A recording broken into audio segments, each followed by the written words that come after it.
briefing. Sabi ra karon ko kita na kung pastor. Oy, kabaning mensahe mo, pastor, makapaninapin man na gusto ako makanin po. Ngayon, at pagpala, umaga po sa bawat isa at tayo na po dadako sa ating pong briefing. Ang sabi nga po ng ating briefing, The Great Pretender. Ang dakilang mapagpanggap. Aray, atin po bang magpanggap kene? O gana-gana ito kung sisimbang at sasambang? Amen? Amen? Yes. Lahat po ba ito totoo? Yes. Lahat po ba tayo totoo makikinig sa oras na ito? Yes. Amen? Kaya tayo, ating putunghayan ang sabi po ng ating briefing. Ang sabi po, no, madami pong tao. Madaming tao ngayon na yung mga feeling malakas, feeling nila kaya nila. Yun po yung mga tinatawag nilang the great pretender. Amen? Madaming mga tao na they are pretending that everything is fine. They are pretending na sila'y malakas. Pero deep inside, sila po ay hopeless. Sila po ay nawawalan ng gana sa buhay. Pero pinapakita pa rin po nila na sila'y malakas at kaya nila. Amen? Sa mata ng mga tao, nakakayanan nilang lahat ng problema. Pero ang totoo, wasak na ang kanilang damdamin. Nang dahil sa maraming mga iniisip sa buhay, nang dahil sa maraming mga gumugulo sa kanila pong mga isipan, they are pretending na sila'y malakas. Pero ang totoo, hindi na nila kaya. At ang masaklap, madami din po sa mga Kristiyano that they are great pretender. Mapagpanggap. Amen? Ang sabi po ng Matthew 15, sa salita ng Panginoon sa Matthew 15, no? Mga mapagkunwari, tama ang sinabi sa inyo ni Propeta Isaiah, ang paggalang sa akin ng bayan ito ay pakunwari lamang, sapagkat sa bibig at hindi sa puso ito bumubukal. Amen? Maraming Kristiyano, sa totoo lang po, at nawa, I believe, na wala po sa atin. Maraming Kristiyano that we are pretending and acting na parang totoo ang ating pagsamba. Pero ang totoo, marami sa mga churches na nagpapanggap lang. Para lang makadalo sa simbahan, para lang masabi na nag-devotion kuno ang bawat mga kabataan. Bato-bato sa langit, tamahan, huwag mong magalit. Amen? Nag-devotion kuno, nag-send kuno ng letter o ng devotion sa GC. Pero ang totoo, wala sa puso. Para lang hindi mapagalitan. Ang totoo, maraming nandirito, pero ang puso ay malayo sa Panginoon. Amen. Maraming nandirito. Amen? Amen. Maraming nandirito, so admitted ka na ikaw ay nandirito. Amen? Huwag po nating tanggapin, no? Na nandito ka, hindi ka totoo. Kailangan pag nandito ka, totoo ka na nakikinig. At paglabas mo, kailangan napagbubulay-bulayan po natin ang salita ng Panginoon. Ano nga ba ang ating mga pagkukulang? Amen? Kung bakit hindi tayo makalago-lago? Dahil hindi totoo at nagpapanggap lang tayo. Amen? Nagsisend tayo ng mga Bible verse, nananalangin tayo sa tuwing umaga, nagpapasalamat tayo sa Panginoon, pero hindi na bumubukal at hindi na nanggagaling sa ating mga puso. Maraming ganyan, the great pretender, sila'y malakas, mga mapagkunwari. Ang sabi nga ang sakit po ng salita ng Panginoon. Sasabihin ka, mapagpanggap ka. Yan ako nang tutusisimba. Kalwan mo, Kenny. Wita na naman. Malapit na ka na ng kasalanan.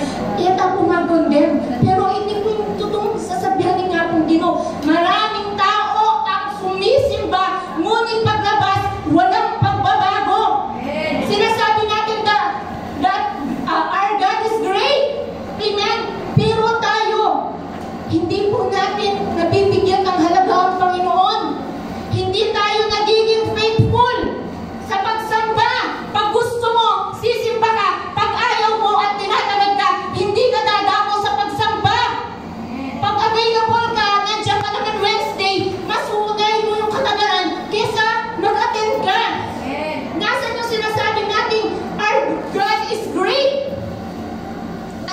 nating sabihin sa ating mga bibig.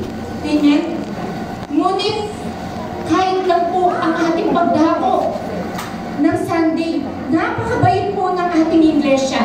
Napakabait ng mga namumuno. Kahit anong pukpuk po nila na sinasabi nila na dapat po exact na yung mag-uumpisa, pero minsan inihintindi po yung mga miyembro. Sobrang bait po ng ating mga lingkod. Amen? Sa totoo lang po, kung aanuin lang po natin, talagang panyabubomba pa na rasking oras. Kasi sa simpleng oras lang po, hindi po tayo nagiging faithful. Amen. Ang sabi nila, 9 sharp, 6:30 sharp. Pero dadako po tayo, 9:10, 9:15. Nasa yung sinasabi natin, our God is great. Amen? Sa simpleng pagtatapat lang sa oras, ay hindi po natin nagagawa. 2025 na, hanggang ngayon, ganoon pa rin po ang ating pagpasok, ang ating pagsamba, laging late. Nakakalungkot po, di ba? Ang sakit po ng salita ng Panginoon, tayong lahat. Minsan, tayo'y mapagkunwari. Minsan, nagpipray ka, pero ang totoo, wala na sa puso mo. Alam niyo po ba, isang testimony, siguro po, naputikyaning napon. Sobrang nalulungkot siya po yung puso ko para karengan ako. Ginaga ko po kaya harap daw. Tinutukan ko lang po nga dua dahil nakikita ko po sa kanila ang kanila pong paglilingkod sa Panginoon ay hindi katulad ng dati. Nalalayo na po sila o malayo po sila ngayon sa Panginoon. Nakikitaan ko po kasi makikita yan sa paglilingkod mo eh. Nagde-devotion kayo, sabi ko ganyan, ngunit ang totoo, nagpupunwari lang kayo. Ini po talaga ang testimony niya kareman ako. Ginaga ko po karelo. Sabi ko, alang-alwang bagay na dapat yung pahalagaan kung alway panaglingkod yung tutukin nga pong Ginoo. Hanggang nalo pa pagnanasa mo king mundo. Lalo na po inas. Nagaramdaman mo yun, Mike. Testimony po niya karang kabataan. Dahil po minsan, siyempre karang kabataan, masyado lang sabi natin natin paghawakan tayo kung Romans 12, na tayo po pakiyapusan. Dami na ng mundo kasi mapahamak tayo po. At hindi lahat, amen, ay bagay sa'yo. Yan po Inash. Kaya sobrang lungkot siya po yung puso ko. Sabi ko, sa lesson niyo yung maglingkod yung kaya nga pong Ginoo. Ega na ng bagay na pag nasantang mo kaya mundo ngayon, mawala man. Alam mo, alwang lagi pa nabilin kaya kayo. Nung alwang naging tapat kayo, kaya pa maglingkod yung kaya nga pong Ginoo. Bayin ega na bayin pa ng cellphone. Kailangan maging top priority eh. Yung nga pong Ginoo. Nakong karakal oras kaya pa mag-cellphone. Nakong karakal oras kaya pa mag-albed, kaya pa mag-board, kaya pa maglibot. Pero pamaras kaya pa magmasang Bible. Putsu-putsu na mo nung makanano yan pasalamatan. At para malaming nga pong Ginoo. Lulungkot ko po talaga. Gagaga ko pa rin nga na ako. Kaya, mga kapatid ko sa pananampalataya, huwag po nating sayangin ang pagkakataon na lagi pong ibinibigay ng Panginoon na maging tapat at totoo na po tayo sa paglilingkod. Mga kapatid ko, kung nais mo na buksan ng Panginoon ang hihingawan sa langit, igalang mo. Ang sabi nga ng ating exhortation, ang Panginoon. Huwag mong ipagpaliban ang sabi nga ng ating lingkod. Dito. Ang pagdalo Baby, sakit ka sa dito. pagsamba. Kung may paraan naman. Amen? Ayan mo. Alisin na po natin yung maraming dahilan. Mga kapatid ko sa pananampalataya, bagaman Love you. ating ko pong bahayong bale, pero lagi ko pong lalawin. Lord, bahalo ko. Imbalay na ini, mawalaya mo. Imbalay na ini, kumupas siya mo. Ingusong ini, maglaro mo. Pero pitong may manatili, insalita mo. At ini dapat, lagi may pong tututukan. Nung makanano kaming makapaglingkod kaya. Ini po lagi ko pong lalawin. Yes, I am grateful. Nangikabanya kami po na yung lubusisipan ko, ako po ba na mataranasan ko ini. Pero, lagi kong lalawin. Lahat ng bagay na ating nakikita at pinagnanasaan ay patuloy na mawawala lang. Di ba sabi po ng 1 Peter, ngunit ang nananatili sa kalooban ng Diyos ay mabubuhay, magpakailanman. Kaya nga kapatid po sa pananampalataya, huwag po nating hayaan na tayo lamang ay magpanggap o mapagpanggap. Katulad po ng sinabi ng Isaiah 29 verse 4, sa 29 verse 13, sa bibig lamang ako iginagalang, subalit inilayo nila sa akin ang kanilang puso. Amen? Mawawalang kabuluhan at ang oras at panahon, ang lahat ay nasasayang lamang ng dahil sa ating mga pagpapanggap. Kaya, kapatid ko sa pananampalataya, lahat po tayo, sa tuwing tayo na po'y dadako sa pagsamba, gawin na po natin totoo. Amen. At pag totoo ka na nakikinig sa salita ng Panginoon, paglabas mo dyan, hindi pwedeng hindi mo mapagbubulay-bulayan ang salita ng Panginoon. Ano pa ba ang kulang? Ano pa ba ang dapat kong ibigay para sa Panginoon? Kailangan baruyo po.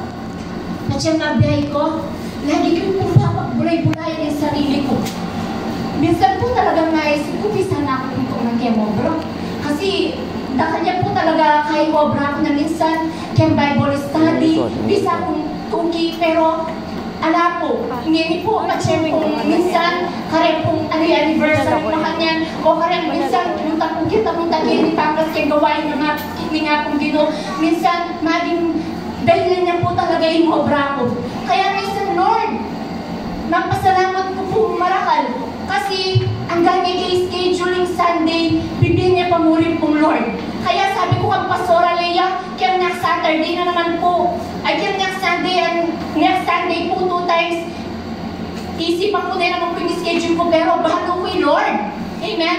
Gawa yung way para makapag-attend ko po. Kaya mga kapatid ko po sa pananampalataya, napakahalaga po ng pagtitipon katulad po nito. Dahil dito po natin napapakinggan ang salita ng Panginoon na magmumulat sa atin sa katotohanan kung paano po tayo mamuhay at lumaya sa kasalanan. Kaya, kapatid ko sa pananampalataya, huwag na po tayo maging mapagpanggap. Alisin na po natin yung mga pagkukunwari. Lagi pong sinasabi ng salita ng Panginoon. Sambahin mo ang Panginoon sa Espiritu katotohanan. Kaya ang bawat na mga nakikinig, kailangan tinatanggap ang katotohanan at may pagbabago. Amen.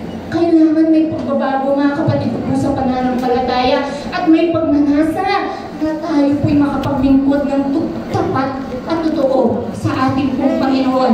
2025 na ang sabi nga po ng ating pong mga lingkod. Amen? Hindi na panahon para tumamlay, hindi na panahon para sa katamaran, hindi na panahon sa mga paglilingkod.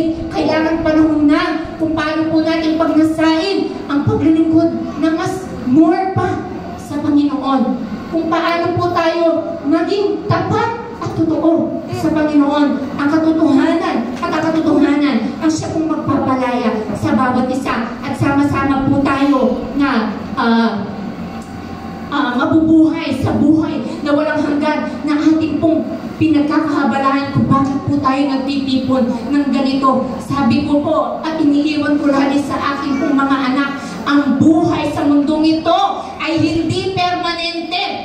Lagi yung tanda ng imbigeni ay permanente. Kaya nung nanuing pag-aksayang tamang panahon, kung naning paggugulat tamang atensyon, kung na ng pupundang tamang mawalaan yan, masigit niya paglingkuran. Ingat pong Ginoo. Yan mo po laging sasabihan ko karemana ako. Kaya mga kabataan, huwag na tayong magkunwari. Gawin na natin totoo at tapat. Amen. Kung may natatamaan dyan. Pero praise God, kung wala po, salamat. At kung tayo po'y napapalayo na sa Panginoon, ang sabi nga po ng ating lingkod, hanapin mo siya habang siya'y matatagpuan pa.